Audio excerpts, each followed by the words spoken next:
Hey guys, I'm down here. Just give me my chapter review to One Piece 978, introducing the Tobi Roppo. Now, this might be a different view. I'm not sure if I like it right now, but because it's kind of upwards as opposed to me looking towards y'all. But it it's on a different platform using a PC instead of a laptop, and my head's getting cut off. But I'll see how this goes. This allows me to look into a bigger screen as I'm going through the chapter, so I get to kind of look more into what I'm actually speaking about rather than not do that. So let's go through it. This chapter was dope. I'm gonna try and split it down into different scenes as per usual instead of just running through it. But let's get down to it and see what happens. So the first thing we see obviously is the cover page where Beige and his boys are chilling. They've just met with Chiffon and Lola, so that's all good. I'm not really that interested in that. So the first thing we see is everyone going towards what is now what we know is Onigashima, and we actually see Onigashima. Let's get to that in a second. But what I liked here in this first kind of two pages was the fact that Kinemon's looking over, and Kinemon really impressed me this chapter. Just the way he held himself, the way he interacted. He's looking over at Denjiro and he's like, I trust you've kept your combat skills in shape, Denjiro. And Denjiro's like, yo, bitch. If I hadn't, there would be no meaning in living the last 20 years. So you're getting that whole samurai vibe of like this being worth it, the honor, the fact that they're not going to turn tail, all of this stuff. Very, very cool. So we then come to the first scene, which is essentially the introduction to Onigashima. And Onigashima is huge. We get a double spread, which isn't quite entirely filled with Onigashima, but for the most part, it is. And what we see here is we see the skull in the back, and we see this giant umbrella with these two giant fox statues. They got like tails made of flame. We've got these Oni fountains and stuff like that. We've got gates going all the way up the stairs into the mouth of this skull. We have a giant katana in the back stuck in the ground. I don't think it's a full length katana. It seems to have broken at some point, and it's only one part of it, or the rest of it is underground. I'm not sure who the hell was using that katana, but you can see the perspective here and the kind of how big these things are relative to one another. So you see the Thousand Sunny, I think, and all the other ships that have been built, and they are minuscule even compared to these water fountains, compared to these fox statues. So I was like, God damn, this place is huge. And that's what everyone else is saying. They're like, holy crap, this place is huge. And Kinemon makes mention of the fact that these guys are still partying. They seem to not be privy to the fact that they're about to be attacked. Maybe Kanjuro hasn't reported in yet, or they're acting like Kanjuro hasn't reported in yet, waiting for these guys to attack. So it's going to be one of the two, but it seems like as we read through this chapter that they weren't aware, the guys within Onigashima weren't aware that there was an attack coming. So then what else do we really see? We see Usopp sleep some guards who would have sounded the alarm. There's one lady and two guys. Usopp just completely sleeps them with his sleep grass. So that's no problem to him. I think someone mentioned that he uses Kenbun Shoku, his observation, his color observation, is that what it's called? His observation haki to see them. I don't think he did, or to notice them even. I think he just saw them as he was kind of peering through his binoculars. He noticed some motion and he's like, yo, what the hell is that? So he slept them. Good observation by Usopp as always. And then we have this kind of another key moment which made the samurai look badass as shit. They get off their ships, and their ships just start to sink. They go glub glub glub glub glub. And Luffy's like, holy crap, what the hell happened to your ships? And Kinemon just turns around like, we sink them before we go. On this mission, we need no return ships. I was like, oh, Kinemon, this guy he's ready. And Brook then kind of narrates over this saying, they will win or they will die. And I think this kind of fits into the kind of outlook that the pirates should be having as well. We're either going to win or we're going to die. There's really there's no in between. Kaido's not going to want us as part of his crew well, who knows? I mean, like, Kaido seemed to let Apu join, but I'm assuming Apu didn't try to storm his base and kill him. So, well, he was thinking about it, but he didn't actually get quite to it. We have this gag moment where Usopp and Chopper are just like, oh my god, are we going to have to do that to the Sunny? Obviously not. Usopp, I think it's Chopper actually, he then confuses the rest of the samurai for enemies because they're all garbed in these horns and the kind of black leatherish outfits that the gifters and the pleasures seem to have. And what it turns out to be, you then see Kid, you see oh my god, what's his name, Killer, and their crew. They've got horns, they've got these outfits, and I'm just like, what the heck's going on? But when you see on one of the bridges, you have this kind of this leaf. It's like this pedestal kind of thing with a leaf mark on it, and whoever goes under it transforms their clothes into the clothes of Kaido's crew.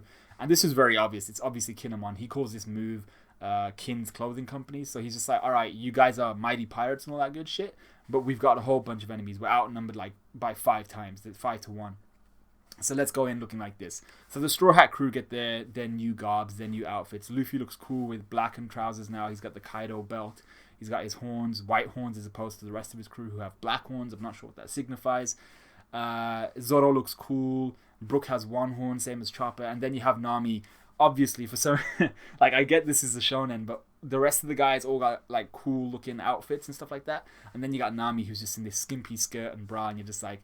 I get that that's Nami's thing, but she was in a kimono, mostly covered for the most part. Then this time around, she's given horns, a black bra, and then like straps and a skirt. And I was like, and it's not even really a skirt; it's just clothing, kind of cloth. So I was like, okay, cool, like I get it, but you know, I also don't get it at the same time. So then we go into Kinemon just warning everyone. He's like, all right, if you take off your clothes, or if your clothes get destroyed, you're gonna lose this entire kind of outfit, and you're gonna change back into your kimonos. So then we go to the next scene, which is this Queen basically going party time inside Onigashima, and everyone's going ape.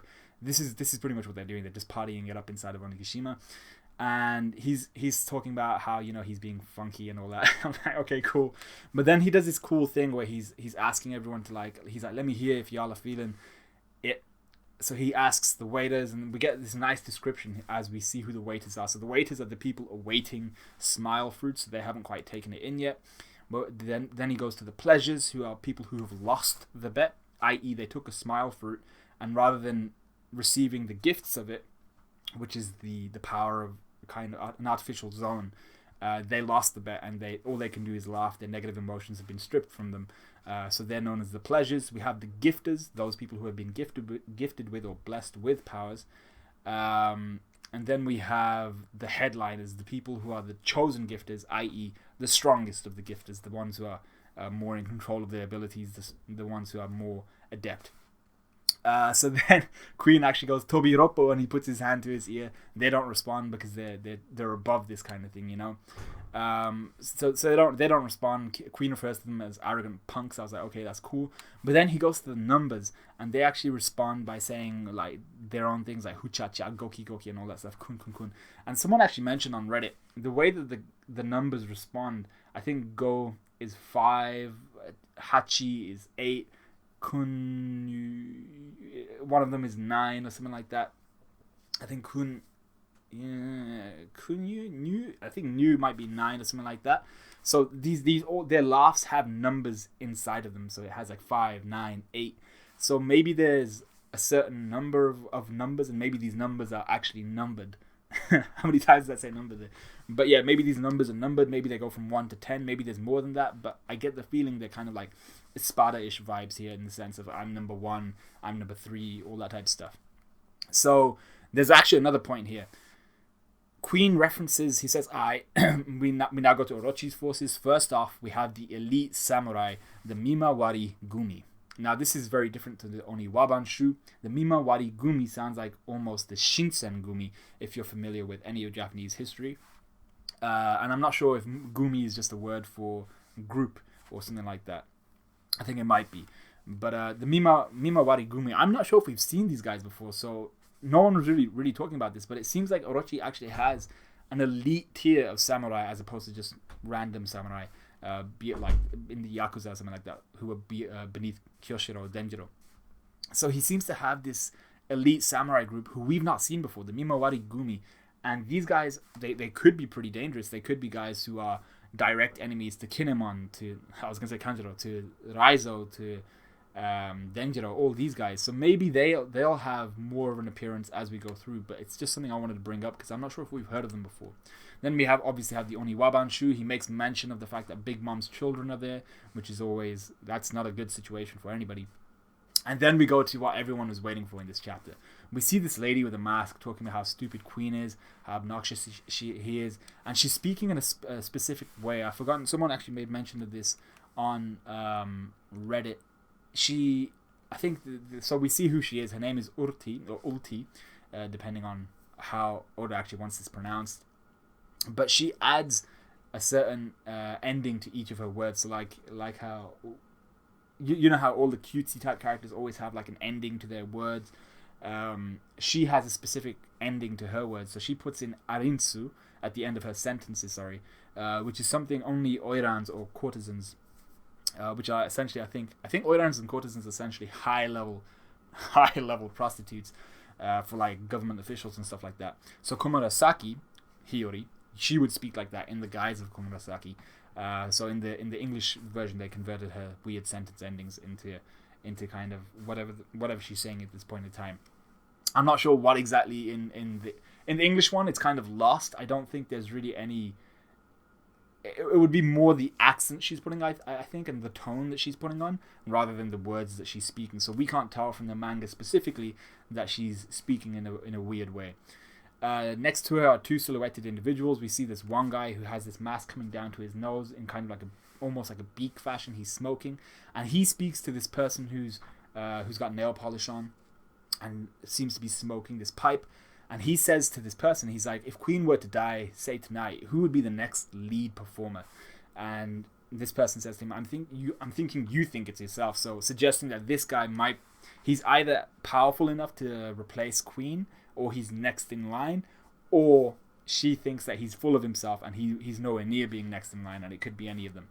So we see X-Drake, he says he has no interest and all that stuff, and we see this other guy saying, if you're dropping out as a candidate, that'd be great. Pei can't hack it either. I assume from here Pei is page 1, especially because we see that horned girl to begin with saying, Pei, you sweetie, you don't have to be ashamed.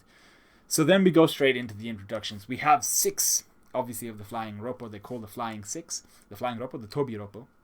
And we have, going from right to left, Ulti, or I think it might be Urti. We have page 1. We have Who's Who, Black Maria, X-Drake, and Sasaki. Now, let's get these things out of the way first. Now, Urti straight away, or Ulti, whatever her name is, she seems to be like super aggressive, she doesn't take anybody's shit. She's very short-tempered. And she's speaking to someone called Sasaki, saying, if you insult Pei, i.e. page 1, one more time, I'm going to break you in 2. Now, let's talk about this interaction first. Page 1, when she says that, he says to her, I said stop it, sis. Did you order? And she says, did you order me to stop? Now, page 1 referred to her as sis. Is this something which is kind of just a respect thing, or is she actually his sister? So someone actually brought this up once again on Reddit. The Tobi Roppo bring up the fact that, page 1 is obviously, they're referring to him in a cute way, which is what pisses off Ulti or Urti. But page 1 refers to her in both the Korean scans, the Korean roars, and the Japanese roars as either Nuna, which in Korean means big sister, and in Japanese he refers to her as Aniki, which is big sister. So I think from that perspective that he is referring to her as his elder sister. Like, she might actually be biologically his elder sister. And there's a couple reasons I have for this. First off, it's the hair. So she has what seems to be black and white hair. It could be a completely different color, but she seems to have light and dark strands of hair separated in kind of like a 50-50 fashion. Not really 50-50, kind of like a 30-70 fashion. And page 1 is exactly the same. Well, apart from his hair, I'm not sure about his hair. I can't remember if we saw that when he was in his dinosaur mode. But his hat is split into black and white. Her hair is split into black and white. And his mask is split into black and white. The left side of his face being the black side and the right side being the white side. And they're both wearing masks. So that's 2 different aspects there. They both have some sort of black and white split. And they're wearing masks. So I'm assuming here, big assumption, that she might actually be his biological older sister, which is quite cool. I don't think we've had in a crew like this, well, we just came from Big Mom's crew, but usually in crews like this, you don't have like a brother sister or a sibling duo within like the hierarchy or the highest levels of a crew. they're both in the Flying Six, which is quite cool. We then see Who's Who. So, oh, by the way, her design, by the way, Urti is quite sick. She seems to be wearing some sort of sundress with a cape. Her cape looks cool. Her legs are pretty bare. She's wearing heels. It's always fun to me when lady characters are wearing heels, because I'm just like, how are you going to fight like that though? But we then see Page One, whose legs are tucked in, they're crossed, and he's just holding them into himself. And everything about Page One just suggests the fact that he's sweating, the way his sister's threatening everyone. He seems to be very introverted, and that's not something we've seen much of before. I didn't think Page One would be that guy, but he's striking us as kind of that cute, well, not cutesy, but more introverted, more reserved type of character. He'll make his opinion known. He's not afraid, but he seems to keep more to himself. He seems to be more reserved, which is quite nice. That's an aspect we don't get to see too much of, and I like the fact that Page One is like that. We then see the next guy, whose name is Who's Who. He seems to be tall. These guys all seem to be pretty tall, with the shortest of them being possibly X-Drake and Page One. I think Urti is taller than Page One and X-Drake. Who's Who is definitely taller, and then the next two are definitely taller as well. So Who's Who is this long-haired guy. His hair goes all the way down to his butt, basically. He's got tattoos on his chest and maybe even across his stomach. I can't quite tell. And he's the guy. I thought it would be the guy with the samurai sandals, or the old school sandals, but he's the guy that seems to be carrying the samurai sword with the flowery scabbard, which was surprising. I was like, oh, okay, that's unusual. I thought it'd be the guy with the, I'm not even sure what you call them, the wooden sandals that Jinbei and everyone like that wears.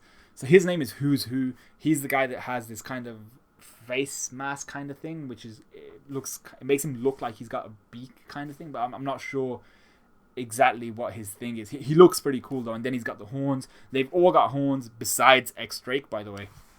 X-Drake is the only one without horns, which I'm not sure if that's a thing, pointing him out as not of Kaido's crew, but then people, that's something you'd notice. Oh, we all have horns. Why the hell don't you have horns? So maybe it's a preference thing. I'm not sure if you can choose that kind of thing. Everyone else has got horns. And the other thing is X-Drake is the only one that's not named after a card game. So apparently Sasaki, Black Maria, Who's Who, Page One, and Ulti are all named after card games, but he is not. Obviously, that's not something they would pick up on. We then come to a lady whose name is Black Maria, and she is huge. She seems to be wearing some sort of kimono off the shoulder. So she's either just very... I think she's going to be given that kind of guise of being very... that kind of laid back but insane character. So not quite in the same way as Kyoraku from Bleach, but more in the way of there was a kimono wearing swordsman in Fairy Tail when Fairy Tail was good, that fought against Urza. More like that, I think. But she looks dope. She's got like these black flowers in her hair. She's got a comb in her hair. She's got the two black horns coming out, and then she's got these two swords crossing around the back of her head, and then she's got these two other things going through her hair. She's very, very kind of old school Japanese style. I think very old school kind of courtesan style. She's got the pipe and everything. But the point to note about her is she's huge. She's way bigger than these guys. Her head and shoulders themselves are probably as big as X-Drake. So I'm not sure whether she's a giant, whether she's something else. I don't know what she is, but I want to see a lot more of her, because she seems to be a little bit cray-cray. Well, they all seem to be cray-cray apart from X-Drake and Sasaki. We'll find out more. We already know pretty much everything about X-Drake for now. And then there's this fishman, or at least seems to be a fishman. I'm guessing he's a fishman. He has the look and everything. But he's there complaining. Well, he's not really complaining. He's like, when Kaido says it's urgent, it usually means one thing, talking about why they were summoned. And he's got that kind of... I thought he was wearing some sort of doublet going from his shoulders down. It turns out he's wearing like some sort of skirt kind of thing with a flamish kind of design. And he seems to have like... I'm not sure how you describe it, like a tribal-ish tattoo going across his shoulders and chest. But he's got a kind of... I'm not sure even what you'd call that. Like a copper hat on with his horns. And he looks cool as well, but I prefer everyone else's designs. But we don't get a front-on view of him, really. But they all look dope as shit. And the chapter ends with Urti confirming why they were summoned. So she's like, oh, is it another family issue then? Is Kaido stupid or something? So it suggests... There's two things here. It suggests that they're summoned because Kaido wants them to do something with his son that he mentioned last chapter. But it also shows how ballsy this Urti is. She calls Kaido stupid in front of the other 5 of the Flying Six, but also she's not breaking a sweat. She's just like, yo, he must be stupid, and they're all sweating it like, yo, shit, if there's anything you're gonna say, if there's anybody you're gonna snap at, try not to snap at that guy. So that's pretty much the end of the chapter, and like I said, there were a couple things that we really wanted to see, which was we wanted to see Onigashima and we wanted to see the Flying Six. I think we got both of those things, and the Flying Six, their designs don't disappoint. I think they all look cool, they all look awesome, and I want to see what each of their devil fruits are.